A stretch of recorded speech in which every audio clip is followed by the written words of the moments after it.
देखो, अभी हमने ऐसे पुराण सुनाया। चलते हैं हम अपने जो है अब गीता पे चल रहे हैं। चूँकि ये तो सब मालूम है, ये दो चल रही है मेरी। ये गीता भी चल रही है साथ में, और शिव पुराण भी चल रहा है। तो हम सुनाते हैं। देखो, ये भगवान कृष्ण जो हमारे कृष्ण हैं, लीलाधारी हैं, जो है इनका जो है कितने इनके अंदर गुण हैं, क्या क्या गुण हैं, ये कितनी अपने तरह तरह की ये लीला करते हैं, तरह तरह का ये जो भी करते हैं। तो सुनने के लिए हमें उसके सुनने के लिए हमें क्या सुनना चाहिए? ये भागवत सुननी चाहिए। और अगर ज्ञान मतलब प्राप्त करना है, तो ज्ञान प्राप्त करने के लिए हमें गीता सुननी चाहिए। और अगर उनका कहते हैं उनकी लीला को हमें देखना है, तरह तरह की उनके वो लीला करते हैं, तरह तरह का वो अपने बांसुरी बजाते हैं, और कैसे वो राधा के संग अपने आनंद मस्त रहते हैं। कितना वो अपने उनसे अपने रंग दिखाते हैं, और कैसे जो कुछ, तो वो तो भागवत में होता है।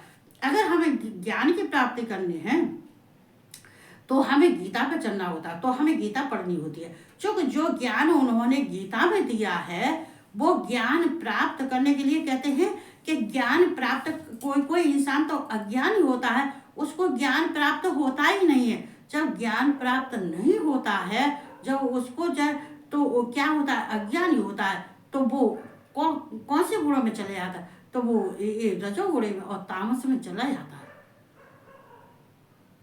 चूंकि यहाँ कृष्ण ये ही अर्जुन को समझा रहे हैं, बारी बारी से ये तीन ही चल रहे हैं, ये सतोगुणी, रजोगुणी और तमोगुणी। ये सतोगुण, रजोगुण और तमोगुण।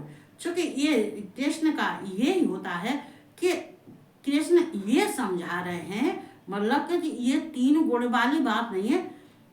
कृष्ण ये अर्जुन को समझा रहे हैं कि अर्जुन देखे, आदमी इन तीन जो गुण होते हैं, इन्हीं में आदमी यही संसार में आके इन्हीं गुणों में पढ़ के, इन्हीं गुणों के कार्य करके इंसान एक तो होता है कि विमान चढ़ के जा रहा है, और एक होता है कि साकर बंध के जा रहा है, साकर में बांध के और यम खींचते हुए ले जा रहे हैं। लेकिन तीनों हैं कहाँ?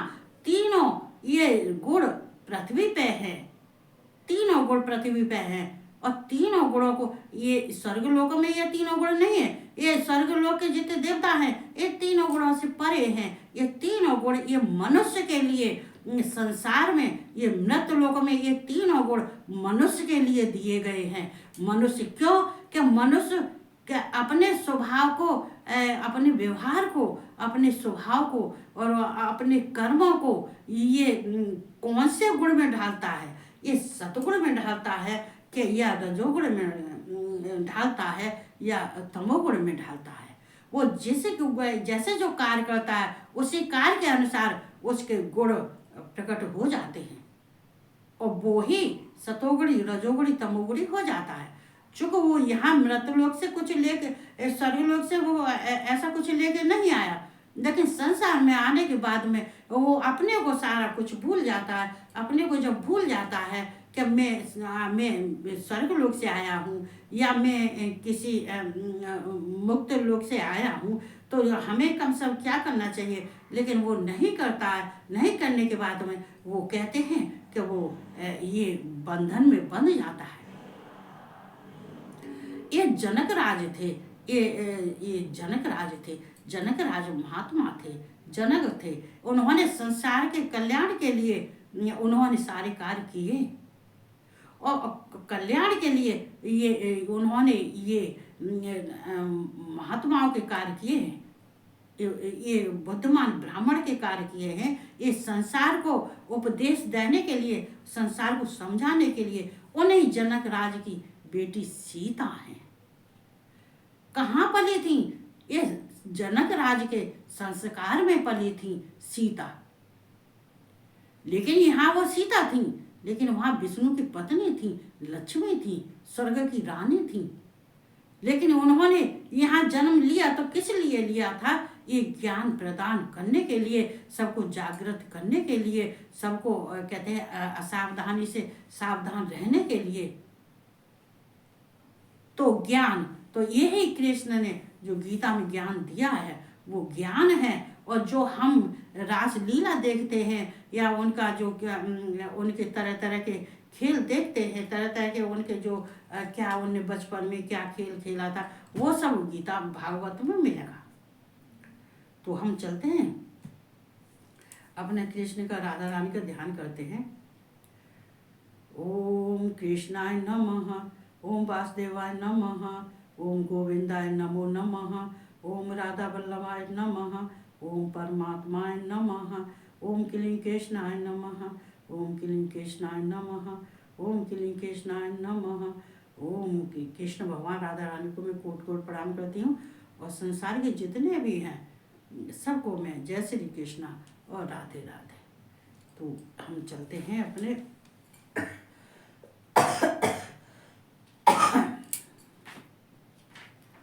जी 18वां अध्याय चल रहा है भैया।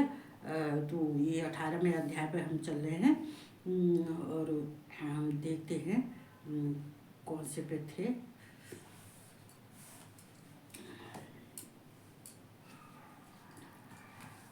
हम थे इस पे 18वें अध्याय की जो है 28वां श्लोक है।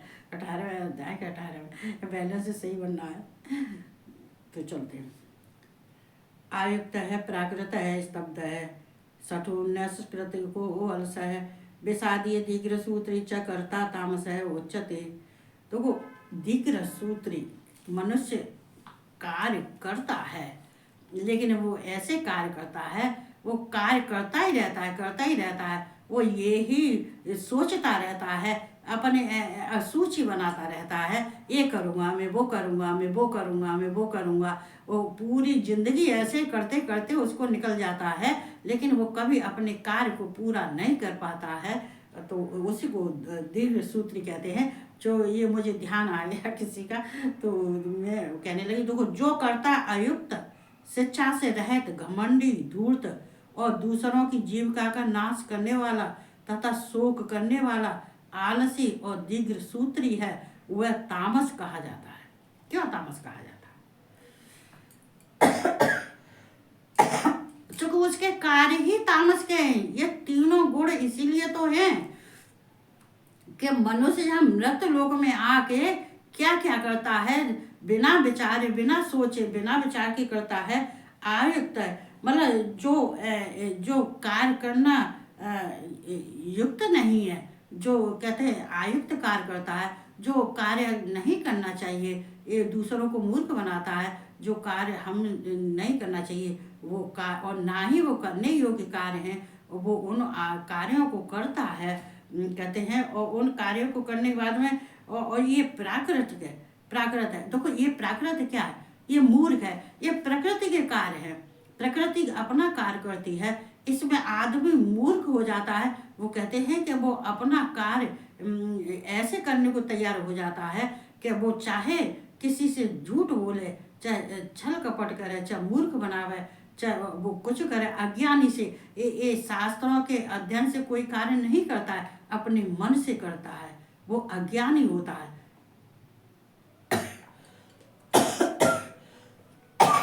ऐसा मनुष्य कौन होता है? अज्ञानी होता है, मूर्ख होता है, जो शास्त्र विहित कार्य करता है, जो शास्त्र के वेदों के हिसाब से कार्य नहीं करता है, अपने मन से करता है, और ऐसा कार्य करता है कि वो कहते हैं सारे मूर्खों जैसे कार्य करता है। खुद तो मूर्ख है ही, दूसरों को भी मूर्ख बनाता है। वो छल करेगा, कपट करेगा, झूठ बोलेगा, और आसक्ति में रह के, स्वार्थ में रह के ये कार्य करेगा। लेकिन उसको जो कार्य कर रहा है उसको ये नहीं मालूम, ये जैसे नहीं है कि बालकपन होता है, बच्चा होता है, वो उसको ज्ञानी नहीं होता है, उसको ज्ञानी ही नहीं है, ये बच्चों जैसा रहता है, बूढ़ा भी हो जाता है, लेकिन कार्य बच्चों जैसे करेगा। चूँकि उसको किसी का ज्ञान ही नहीं है, उसको शास्त्र का ज्ञान नहीं है, उसको वेदों का ज्ञान नहीं है, और ना ही उसको समझ है कि हमें क्या करना चाहिए, क्या नहीं करना चाहिए। तो वो कहते हैं कि वो मूर्ख है, चूँकि वो अज्ञानी है, वो मूर्ख है, चूँकि वो जानता ही नहीं है।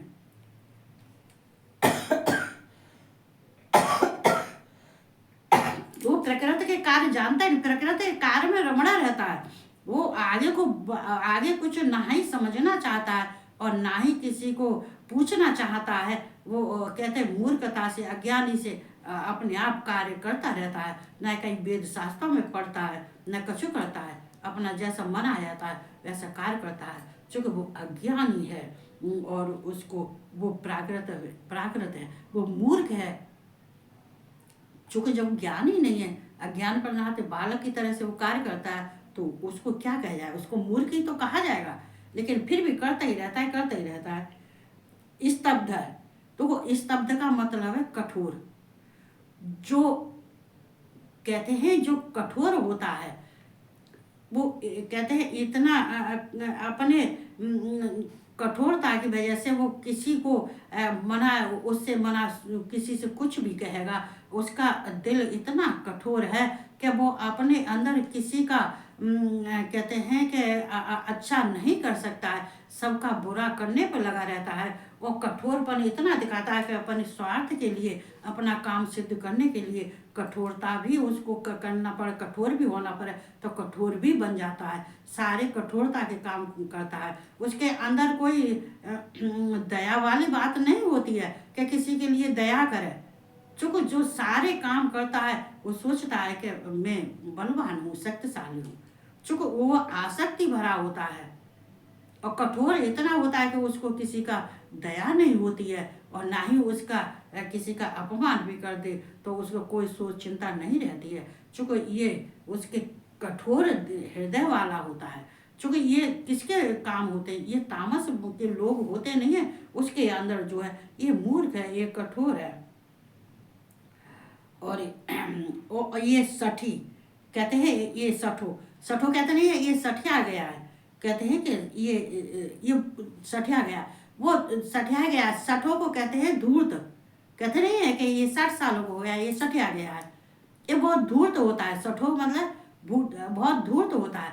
वो धूर्त इसलिए होता है कि देखो ये इसमें लिखा है जो करता है आयुक्त होता है, मतलब उसको अनजान होता है, उसको किसी चीज की ज्ञान ही नहीं है, ज्ञानता से सारे काम करता है, वो अयोग्य है। और ये शिक्षा से रहित है, उसको कोई शिक्षा प्राकृत मतलब उसको शिक्षा मिलती नहीं है। अभी हमने बताया ना ही वेदों का उसको ज्ञान है, ना ही उसको शास्त्रों का ज्ञान है, उसको किसी का ज्ञान नहीं है और ना ही किसी से ज्ञान लेता है। तो वो उसमें कोई शिक्षा ही नहीं है। बिना शिक्षा के कहते हैं ये बालक जैसे कार्य करता रहता है, वो अज्ञानी है और वो घमंडी। तो यहाँ ये धूर्त, इसको इसको धूर्त भी कहते हैं, इसको घमंडी भी कहते हैं।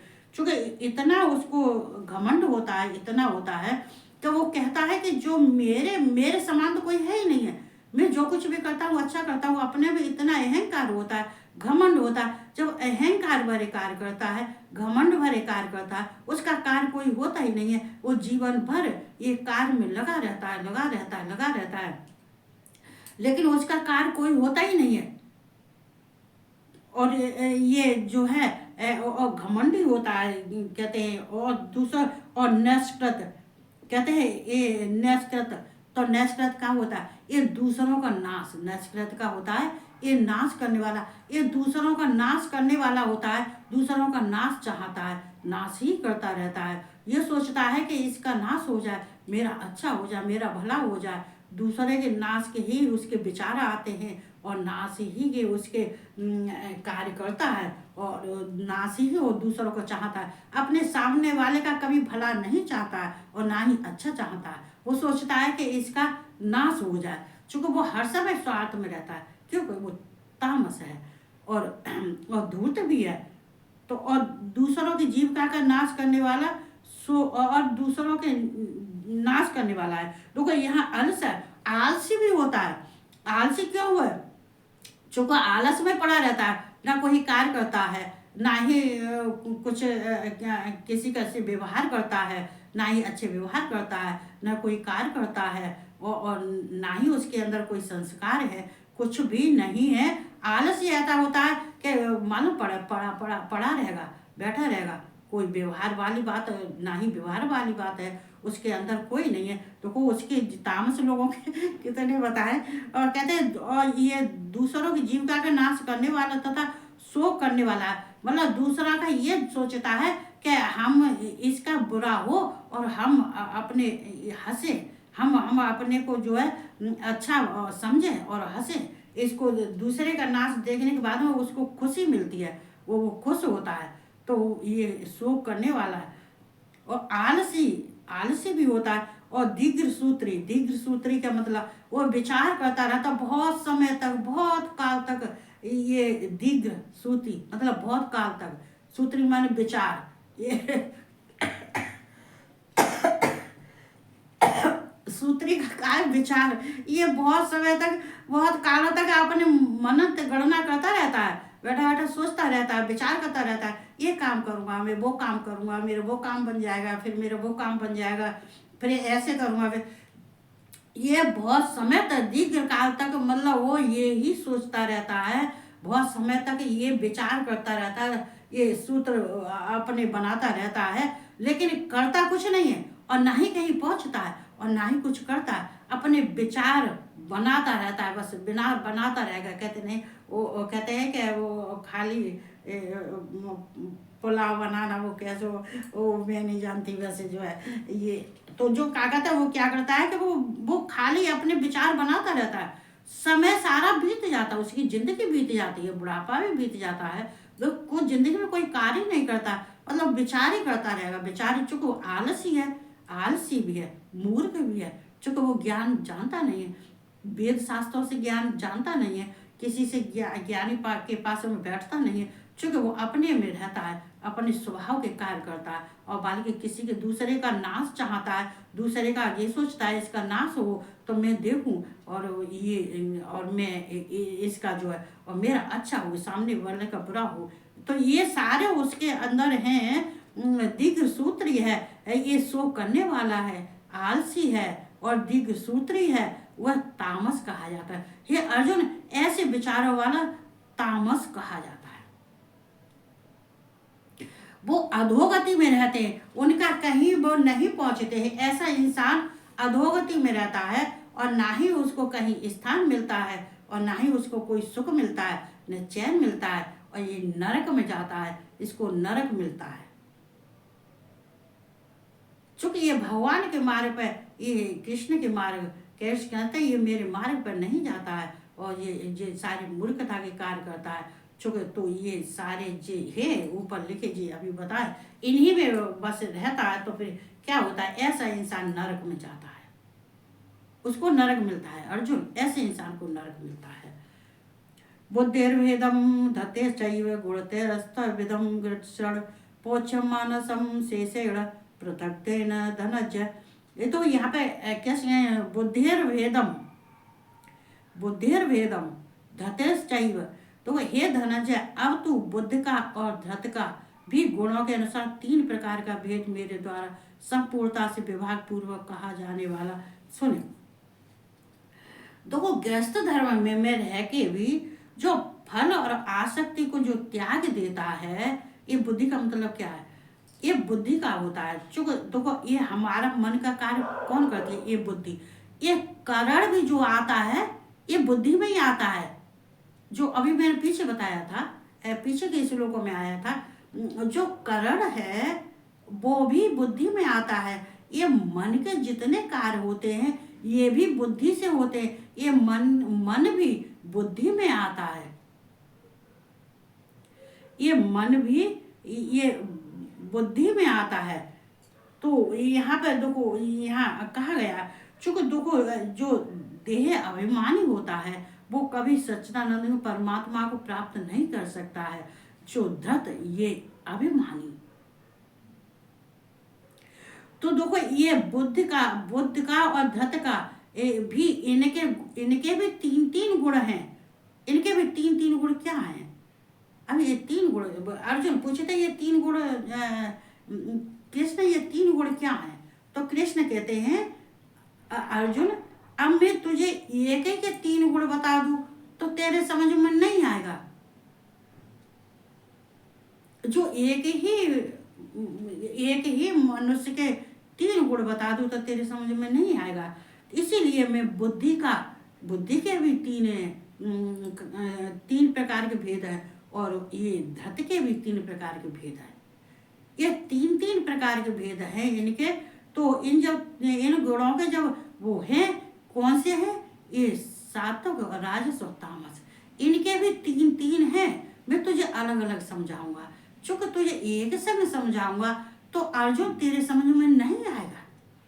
चूंकि एक संग समझाने से किसी दो कितनी मेहनत करते हैं, एक एक शब्द, एक एक अक्षर, एक एक वाक्य का अर्थ बोला, सब कुछ अलग अलग से समझाते हैं, अलग अलग से समझा रहे हैं, जिससे कि अर्जुन को किसी चीज की शंका नहीं रहे। हे अर्जुन, मैं तुझे वो भी बताऊंगा कि जो आसक्ति और फल का त्याग करने वाला जो होता है, और कहते हैं ये सब बुद्धि का खेल होता है, बुद्धि का खेल होता है, ये बुद्धि का खेल होता है। बुद्धि है, ये बुद्धि का खेल होता है। इन सबको अगर कोई त्याग देता है, चाहे, और गृहस्थ धर्म में भी ऐसा ही होता है। गृहस्थ धर्म में ऐसा नहीं है कि अरे हम तो गृहस्थ धर्म में रह रहे हैं यार, क्या हम कैसे त्यागी हो जाएंगे, हम कैसे, हम भैया अपने घर का काम छोड़ के कैसे हम भगवान में रमण के रह जाएंगे। अरे भैया, तुमसे कौन कहता है तुम भगवान में रमण के रहो?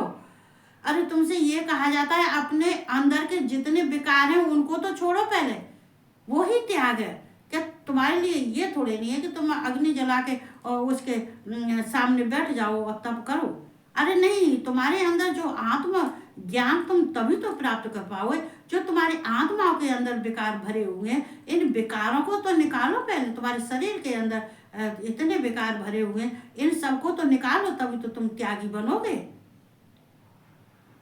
तो ये तो गृहस्थ धर्म में भी हो जाता है। ये साफ लिखा है कि ये जो है बुद्धर्वेद भेद बुद्धर्वेदम धत्ते चैष्य गुण तद विदम सड़।